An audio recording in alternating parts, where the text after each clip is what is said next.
अस्सलाम वालेकुम, welcome to literature online. आज का टॉपिक जॉन डन की पोइम हम आज कर रहे हैं, अ वैलेडिक्शन फॉरबिडिंग मॉर्निंग। ठीक है, वैलेडिक्शन का मतलब होता है फेयरवेल कहना, फॉरबिडिंग मॉर्निंग मतलब रोने धोने से मना करना। ठीक है, फॉरबिड करना कि वो रोए ना। ये एड्रेस करता है अपनी वाइफ को, एन मोर नाम था उसका। ठीक है, और ये जो पोइम है ये बहुत ज़्यादा फेमस है। वैलेडिक्शन फॉरबिडिंग मॉर्निंग पोइम बहुत ज़्यादा फेमस है अपनी एक कंसीट के लिए, जो कि कंपस की इसने यूज़ की थी इसमें। ठीक है, इसका जो मूड है इस पोइम का, that is conjugal platonic strain of love. ठीक है, कॉन्ज्यूगल कहते हैं जो म्यूचुअल लव होता है मियाँ बीवी का। ठीक है, वो है।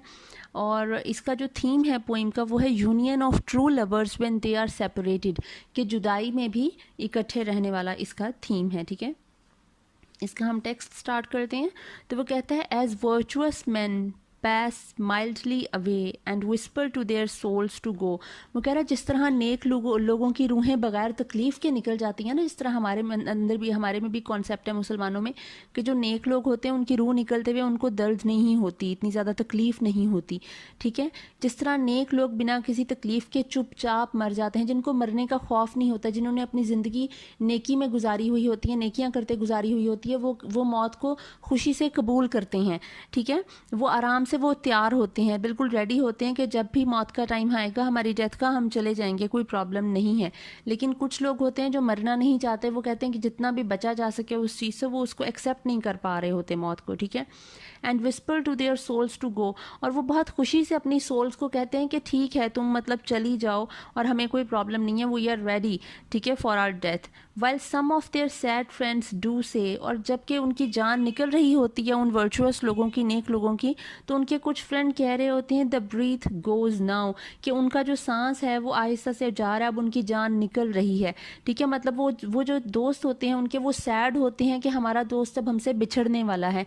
एंड सम से नो, और कुछ जो बहुत ज़्यादा करीबी होते हैं या बहुत ज़्यादा जिस तरह होते हैं, तो उनको हो रहा होता है कि ये हमारा जो है हमसे ना बिछड़े। वो कहते हैं you can not go, like हमें छोड़कर नहीं जा सकते, यू कैंट लीव अस। जिस तरह लाइक मेरी मामा की डेथ हुई एंड लास्ट मोमेंट तक जो है वो मैं इसी चीज़ को वेट कर रही थी और मैं यही देख रही थी, अभी आंखें खोलेंगी, अभी आंखें खोलेंगी, और मतलब ये डेथ नहीं हुई, मैं उसको एक्सेप्ट नहीं कर पा रही थी मामा की डेथ को। तो वही वो लोग कहते हैं कि नहीं, ये मर नहीं सकता, ये हमें छोड़ के नहीं जा सकता। कुछ लोग उनमें ऐसे होते हैं। ठीक है, सो लेट अस मेल्ट, वो कह रहा है जैसे उन लोगों की रूहें चली जाती हैं ना, तो उसी तरह अब हमें भी जुदा होने, तो जिस तरह रूह जिस्म से जुदा हो जाती है। एंड मेक नो नॉइज़, और तुम शोर मत करो। मतलब अब ये जा रहा होगा, ये टाइम था जब इसने, जॉन डन ने रॉबर्ट ड्रूरी के साथ जाना था फ्रांस। उससे पहले उसने ये पोइम लिखी। इसकी बेगम जो है वो रो रही होगी, ठीक है ना, तो इसलिए ये बेचारा जो है उसके लिए पोइम लिख रहा है कि तुम रो मत, मैं आ जाऊंगा वापस, बस थोड़ी देर के लिए जा रहा हूँ। तो वो कह रहा है, एंड मेक नो नॉइज, तो तुम रो मत, शोर मत करो। नो टीयर फ्लड्स, अपने आंसुओं के सैलाब मत बहा दो। And nor Sai Tempest move, और अपनी आहोजारी से कोई तूफान बर्पा मत कर दो। ठीक है, जिस तरह हिचकियाँ लेना होता है एंड ऑल दैट। ट्वेयर प्रोहेनेलियन of our joys to tell the लेक्टी our love, वो कह रहा है ये जो तुम कर रही हो ना इस वक्त, ये जो तुम्हारा रोना धोना होगा, तुम समझ लो कि ये एक किस्म की इंसल्ट है हमारी मोहब्बत की, तुम्हारा रोना।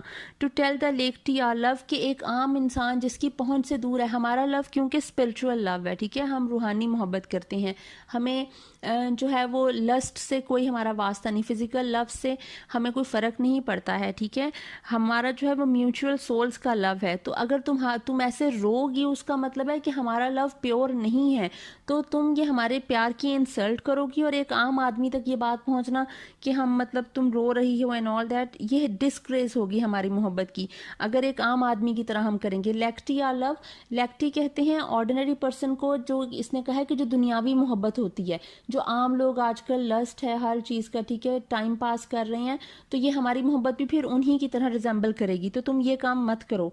Moving of the earth brings harms and fears, ये कंसीट इसने यूज़ किया यहाँ पे अर्थक्वेक की। ठीक है, moving of the earth brings harms and fears, man reckon what it did and मेंट।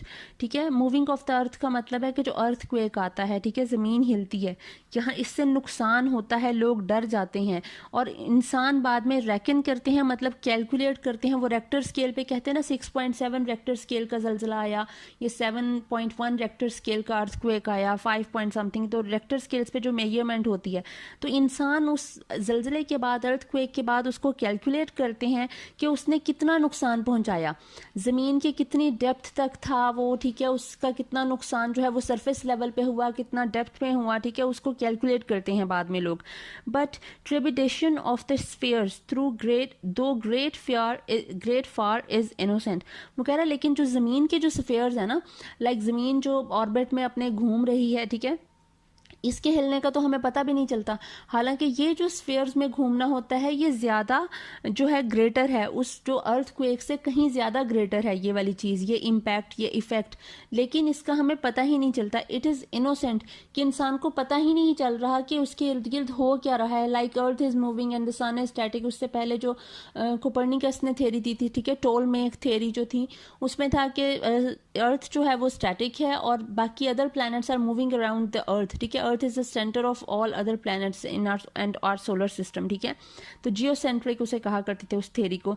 ये उसकी बात कर रहा है कि वो डिफरेंट स्फीयर्स जो सारा कुछ इर्द गिर्द हो रहा है वो इससे कहीं ज़्यादा बड़ा है, ठीक है, इम्पैक्टफुल है, लेकिन इंसान को पता ही नहीं है उसका। डल सबलिनरी लवर्स लव, वो कह रहा है ये जो अर्थली, सबलिनरी का मतलब है अर्थली और फिजिकल लवर्स, जो फिजिकल लव होता है जिसमें आजकल के लवर्स जो हैं वो इन्वॉल्व हुए में, इंडल्ज हुए में हैं, ठीक है, सेक्स में and all that. Whose soul is sense, जिनकी जो मोहब्बत की जो एक बेस है दैट इज सेंशुअसनेस, कि उनको खूबसूरती का होता है कि ये कि लड़की खूबसूरत होनी चाहिए, लड़का देखने में हैंडसम होना चाहिए, अच्छा वो दिखने में प्यारी हो एंड ऑल दैट, बताते हुए ये मेरी गर्लफ्रेंड है, ये मेरा बॉयफ्रेंड है, ठीक है, और उनके साथ फिजिकल कनेक्शन, अगर फिजिकल कनेक्शन नहीं हो सकता तो फिर भाड़ में जाए, इस तरह के सीन चल रहे हैं आजकल, ठीक है। तो वो कह रहा है वो तब भी वो उसी चीज़ की वो तब बात कह रहा है कि ये जो अर्थली लवर्स होते हैं, जो वर्ल्डली चीज़ों में इन्वॉल्व हुए में, इंडल्ज हुए में, इनके जो प्यार की बेस होती है that is sensuousness and lust, ठीक है। They can not admit absence, उनके लिए तो मुश्किल है कि जाहिर है अगर लड़की सामने मौजूद नहीं होगी, लड़का नहीं होगा, जब एक बेस ही लस्ट है, ठीक है, आपने वो जो है वो जो वर्ल्डली प्लेयर्स के लिए एक दूसरे के साथ रिलेशनशिप बनाना है, तो ऑब्वियसली अगर आप दूर जाओगे तो आप वो बर्दाश्त नहीं करोगे, वो कहेंगे ठीक है भाई लॉन्ग डिस्टेंस रिलेशनशिप हमसे नहीं रखा जाता, जाना है तो जाओ फिर, ठीक है, इस तरह से हो जाएगा। Because it doth remove those things which एलिमेंटेड it, वो कहता है क्योंकि दूर जाने से क्या होगा, दूर जाने से जो इनकी ये दोज थिंग्स का मतलब है फिजिकल ब्यूटी, कि वो फिजिकली तो मौजूद नहीं होगी वो शख्स आपके साथ, ठीक है, विच एलिमेंटेड इट, जिसकी वजह से आपने किसी से प्यार किया है, तो आपको क्या होगा, आपको फर्क नहीं पड़ेगा, आप क्या कहोगे, आप कहोगे चलो भाई दफाओ दफाओ, ठीक है।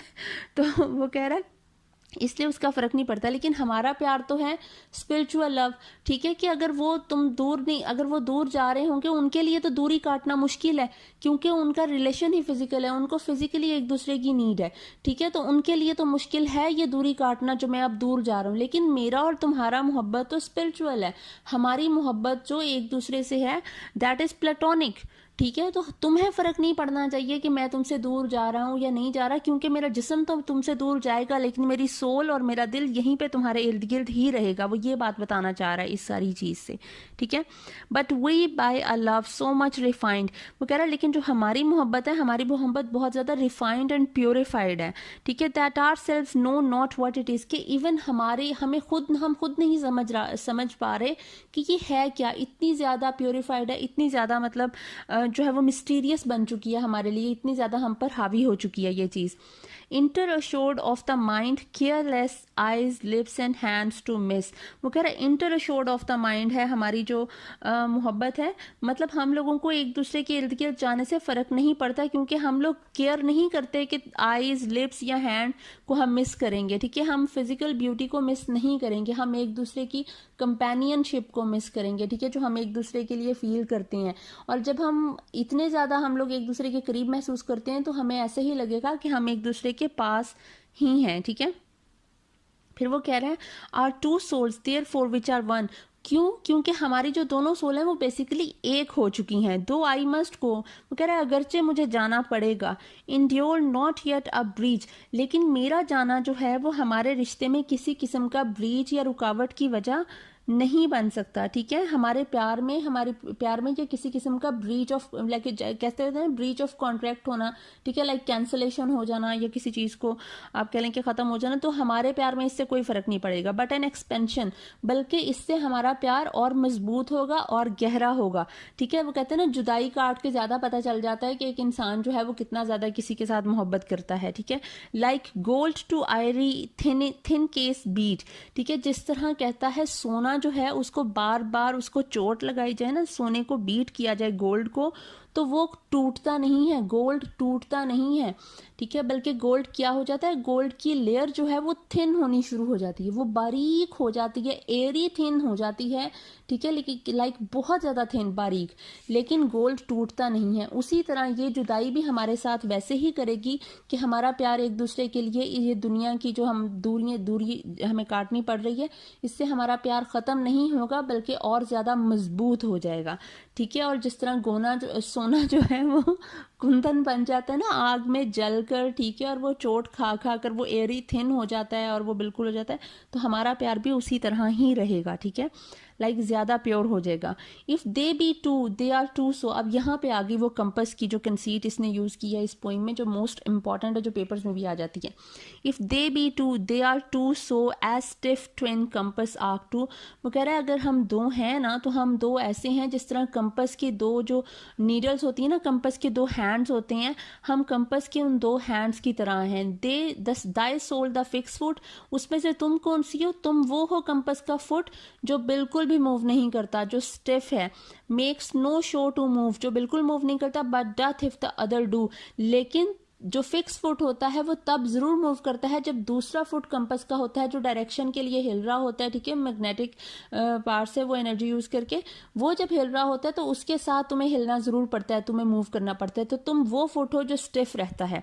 ठीक है, एंड दो it in the centre set, वो कह रहा है ये जो है ये फुट ये सेंटर में बैठता है, लाइक इनका जो सेंटर होता है ना वहां पे ये दोनों फुट जो है ये कनेक्ट हो रहे होते हैं। ठीक है, वो जहाँ पे वो पेज सा डला हुआ होता है, ठीक है, उसने इन दोनों को जोड़ा हुआ होता है ना। ठीक है, जिस तरह आप कह लें ये क्लॉक की जो हैंड्स होते हैं, क्लॉक के हैंड्स भी वो सेंटर से वो पेज सा डला हुआ होता है ना और वो चल रहे होते हैं, उसी तरह कंपस में होता है।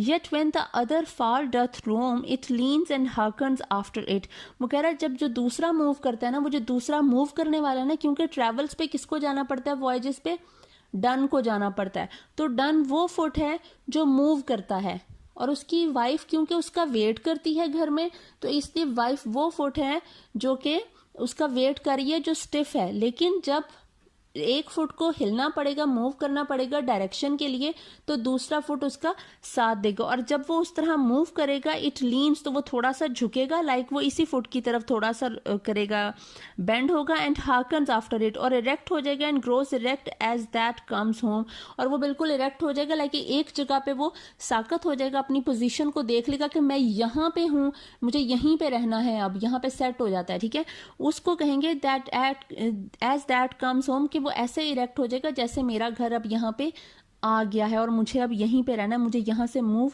नहीं करना, कि तो मेरी जिंदगी में आने के बाद तुमने इस तरह से वो जहाँ पे तुम खड़ी हो वो मेरा घर है। ठीक है, सच विल दो बी टू मी, वो कह रहा है ऐसे ही मेरे लिए तुम हो और तुम्हारी अहमियत है।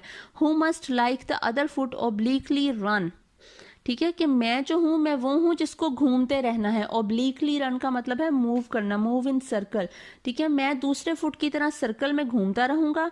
दाई firmness makes my circle just, और तुम्हारी जो फर्मनेस और जो तुम्हारी स्टिफनेस है, ठीक है, एक जगह पे खड़े रहने की जो ताकत है तुम्हारी, वो तुम्हारी फर्मनेस और स्टिफनेस जो है वो मेरा जो सर्कल है, लाइक मैं जो वॉयज करूंगा और ये करूंगा तो मुझे मेरे वो सर्कल को जस्ट रखेगी, लाइक अपनी सही डायमेंशन में रखेगी, कि मुझे इर्द गिर्द भटकने नहीं देगी, ठीक है। And makes me end where I begun, और तुम्हारे स्टिफ रहने की वजह से ही जहां से मैंने अपना वॉयड शुरू किया होगा वहीं पे मैं खत्म करूंगा। लाइक मैं कभी भी तुमसे बेवफाई नहीं करूंगा, और इसमें इसके स्टिफ फुट होने का मतलब है इसकी वाइफ के कि वो फेथफुल रहेगी इसके साथ उसकी जुदाई में, ठीक है। और तुम्हारी फेथफुलनेस मुझे भी तुम्हारे साथ फेथफुल रखेगी, सिंसियर रखेगी और लॉयल रखेगी, ठीक है। अगर तुम लॉयल रहोगी तो मैं भी तुम्हारे साथ लॉयल रहूंगा। तो आई होप आपको समझ आ गई होगी। Thank you so much.